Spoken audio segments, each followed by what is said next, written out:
আলাইকুম, সবাই কেমন আছো? আশা করি অনেক অনেক ভালো আছো। আমিও তোমাদের ভালোবাসা আর সাপোর্টে অনেক অনেক ভালো আছি। এখন 10টা 31 বা 32 বাজে।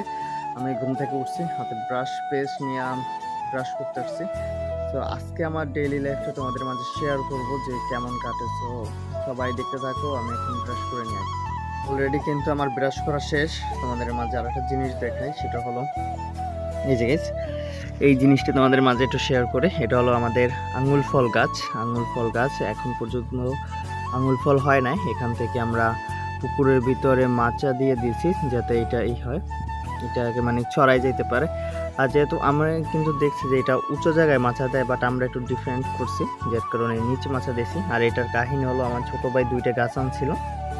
এই যে গাইস, 2টা গাছ আনছিল, যে গোড়ার অংশটা দেখো তোমরা, এই যে 2টা গাছ আনছিল, লাগাইছে, তারপর মারা গেছে। আবার হঠাৎ করে কিন্তু একটা গাছ থেকে মানে যেটাকে বলে যে ছোট করে সাইডে গাছের লতা সাইডে তারপর কিন্তু হয়েছে।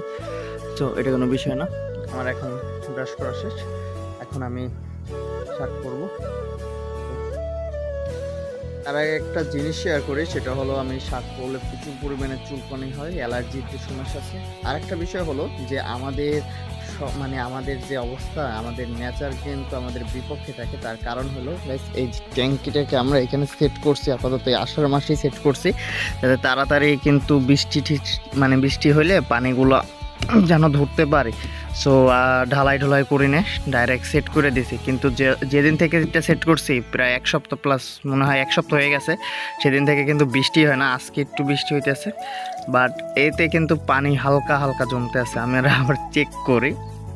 তো এইটা হলো আমাদের বিপক্ষে, মানে যখন ধরো আগুন জ্বালাইতে যাবো তখন অনেক বাতাস থাকবে, এমন একটা পরিস্থিতির কিন্তু শিকার হয়ে গেছে।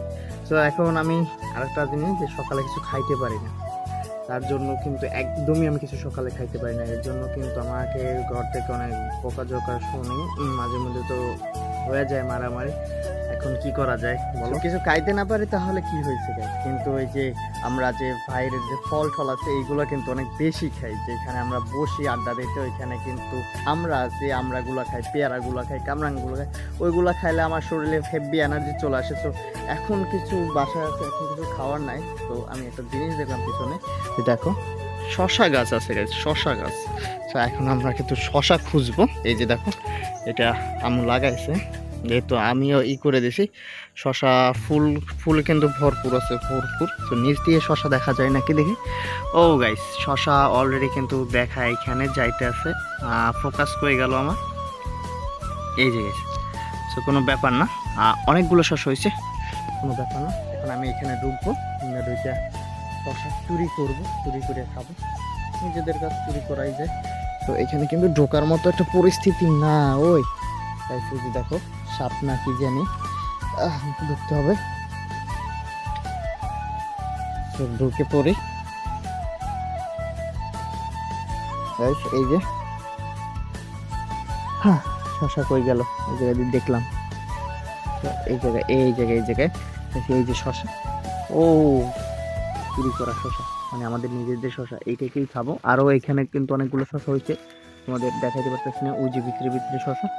আগে এইটাকে ছিঁড়ে নি, একদম একদম গাইস, গাছ থেকে পেরে খাবো। এটা খাইলে আমার ফুল এনার্জি হয়ে যাবে, ফুল শরীরে একদম কঠিনভাবে সতেজ থাকবে। আর এই দুপুরটা পর্যন্ত চলে যাবে, বুঝছো? এইটাকে ধুয়ে নিই, তারপর খাবো। ধুয়ে নিই বেশ। বাসায় আর যাই না, এখানে ডাইরেক্ট পুকুরে ধুয়ে নিই। বাসায় গেলে হয়তো আমি বলবো আমি চিলাই দিই, আমি আবার চিলাই না, তা বেশি খাই না, এরকমই। দেখো বেশি কিন্তু বড় না, আমার এই হাত, মানে হাতের মুঠে আসে। সো আসেও না, আমার থেকে মোটা ভাই, আমার থেকে শশা মোটা, যে আমার থেকে মোটা শশা। তো এটার সাইজটা এমন কেন আমি জানি না, দেখতে 6 ছোটোর ভিতরে নাদুস নুদুস গুলুমুলু একটা সাইজ। কোনো ব্যাপার না, কোনো ব্যাপারই না গাইস। ফোন অলরেডি পুকুরে, একটা বাইক না দিলে কি হবে?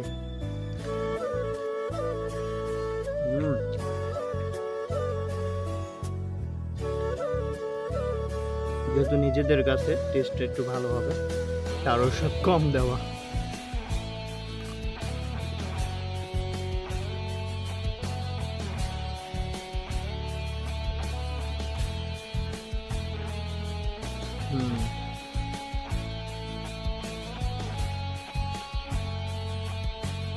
গাইস এটা দিয়ে আমার পুরো সকাল চলে যাবে, পুরো সকাল চলে যাবে। এমনকি এটা আমি সম্পূর্ণ নাও খাইতে পারি, মানে আমার পেটের অবস্থা খুব ভালো না, একটু ছোট্ট পেট তো, স্টোরেজ কম, যার কারণে অনেক কিছু যায় না পেটে, কিন্তু ক্ষুধাও তেমন লাগে না, যতটুকু আছে সবটুকু এনার্জিতে ভরপুর। তো আমি আগে তারপর তোমাদেরকে বলবো। মেন যে বিষয়টা সেটা হচ্ছে আমি সকালে কিছু খাইতে পারি না। এটা তোমরা যদি ভালো কোনো পরামর্শ দিতে পারো যে সকালে খাওয়ার প্র্যাকটিসটা করবা কীভাবে, তো তাহলে বলবা কি খেতে হবে। আর কাছে আমার তেমন কিছু খাই না। এই যে দেখো এখানে আবার ছোট ছোট কামরাঙা আছে, তোমাদের ভাষায় কি বলে, এগুলো মাঝে মধ্যে যখন আমি সকালে বের হয়ে গেছি তো খাই না, এগুলো 2-1 কামড় দিয়ে খেয়ে ফেলি। তো আজকে চাইছিলাম যে আমার দিনটা কেমন যায় প্রতিদিনের মতো সম্পূর্ণ দেখাবো, কিন্তু মনে হয় না দেখাতে পারবো, তার কারণ হলো ক্যামেরাম্যান নাই, যেহেতু আমার নিজে ভিডিও করতে একটু ভালো লাগে না, আর আমি তেমন কাজও করি না, একদমই অলস। তো এখানে একটু মাঠের দিকে দেখবো। এই যে বাসা দিয়ে বাইরে এলাম, বাসা দিয়ে বাইরে হওয়ার পর কিন্তু এই যে আমাদের ধান চাষের যে মাঠ আছে এখানে আমি একটু চলে আসি, তোমাদের একটু দেখাই। এই যে এখানে কিন্তু পরিবেশটা অনেকটা ভালো থাকে, অনেকটা পরিবেশ ভালো। এই যে গাইস পুরো মাঠে ধান চাষ শুরু হয়েছে, বাট পানি খুবই কম, আজকে একটু রাত থেকে বৃষ্টি হইতেছে, এজন্য একটু পানি আছে, বাট কোনো ব্যাপার না।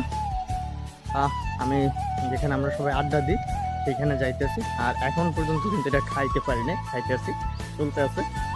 তো ওইখানে যাই দেখি ওরা কে কি করে। চাইছিলাম সম্পূর্ণ দিনটা তোমাদেরকে দেখাবো, কিন্তু মনে হয় না পারবো, তো যতটুকু পারি ততটুকু দেখাবো, দেখতে থাকো। একটা জিনিস তোমাদের শেয়ার করি, ছোটোবেলায় যখন এই হাঁসগুলো দেখতাম, এগুলোকে আমরা রাজহাঁস বলি, তো এইগুলো কিন্তু আমাদেরকে কামড় দেওয়ার জন্য তেড়ে আসতো আর আমরা দৌড়াইতাম। আর এখন দেখো সেই দিনটা এই যে ফোঁস করতে আমরা দৌড় দিতাম, আর এখন দেখো যে আমি ওর কাছে যাইতেছি, ওরে মানে কিক দেওয়ার ট্রাই করতেছি, তবুও কিন্তু আমাকে তেড়ে আসতেছে না, কামড় দিতেছে না। এখন ওর ভিতরেও ভয় চলে আসছে, যখন আমরা ছোট থাকি, বাচ্চা থাকি, তখন কিন্তু ওদের মধ্যে সেই সাহসটা তৈরি হয় যে আমাদেরকে তাড়া করবে, ঠোকর দিবে, আমরা ভয় পাই, ওরা কিন্তু বোঝে। কিন্তু এখন দেখো, এখন ওদের কাছে গেছি, এখন কোনো মানে তাড়া করতে আসে না, যে বুঝে যে এখন তাড়া করলে বাচ্চার উপর লাথি খেয়ে দেবে, এটা একটা জিনিস। তো এইগুলো ছোট কালের জিনিসগুলো ভালো লাগে। এখন জিনিস তোমাদের শেয়ার করি, সেটা হলো আমাদের এই যে পারিবারিক কবরস্থান, এটা হলো আমাদের পারিবারিক কবরস্থান। তো এটার মূল বিষয় হচ্ছে এটা পুরোপুরি এই যে আমার দাদুর কবর যে বাস ছিল, এই যে পুরো ঢাকা ছিল, আমাদের ওই পাশে যে বাসা আছে এটা চিনাইতে না, এখনও তো আবার কলা গাছ লাগাইয়া দেখা যায় না, নারিকেল গাছের পরে বাসা। তো এইটার মূল বিশেষত্ব হলো, যখন এই কবরস্থানে আমি ছোট থেকে কোনো কবর দিতে দেখিনি, কাউকে কবর দিতে দেখিনি, যখন এটা পরিষ্কার করা হয়েছে, আমার বড় চাচু এই যে কবরে শুয়ে আছে, তিনি মারা গেছে, তারপর আমার আরেক চাচার বউ মারা গেছে, সেটা হয়েছে এইটা যেই কবরস্থান পরিষ্কার করা হয়েছে আমার চাচাই মারা গেছে, তারপর আবার জঙ্গল হয়ে গেছে, আর এটা আব্বু পরিষ্কার করছে, আবার মনে হয় ওষুধ দিছে, যেহেতু পরিষ্কার করলে একজন মারা যায়, জানি না এবার কার পালা। আর ওই এই সাইডে যে কবরটা আছে, এটা আমার এক দাদুর বউর কবর, ঠিক আছে, পরিষ্কার করলে একজন মারা যায়।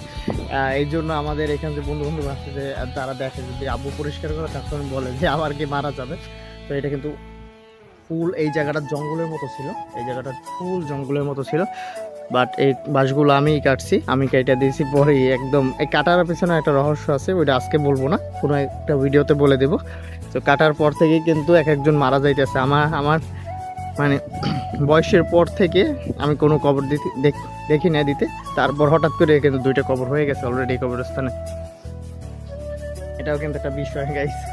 তো এখন আমরা যেখানে আড্ডা দিই ওইখানে দেখি কি করতে আছে গাইস। এই হলো আমাদের সেই আড্ডা দেওয়ার জন্য মনোরম পরিবেশের জায়গাটা, এই সাইডে একটা মাঠ আছে, আর আকাশটা দেখো আজকে প্রচুর মেঘলা, বাতাস হইতেছে, কিন্তু অনেকটা পরিমাণে বাতাস হইতেছে, এই জায়গায় অনেক পরিমাণে বাতাস হইতেছে, জানি না মাইক্রোফোন ছাড়া কেমন শব্দগুলো আসে, মানে কথাগুলো আসে। তো আমাদের যে টোংটা যেখানে বসে আমরা আড্ডা দিই সবসময়, টোংটা অলরেডি কিন্তু আছে 2জন। তো আমাদের এই টোংটা আমার মনে হয় না এমন আর কোথাও আছে, অনেক বড় একটা টোং বানাইছি। তো এইখানেই আমরা আড্ডা দিই, সবসময় আসি, এখানে বাচ্চা থেকে মুরব্বী সবাই থাকে। তো গাইস এখন এখানে আড্ডা দেবো, সবাই ভালো থাকো, সুস্থ থাকো, আল্লাহ হাফেজ, বাই বাই। আর এখন এটা কিন্তু শেষ করতে পারিনি।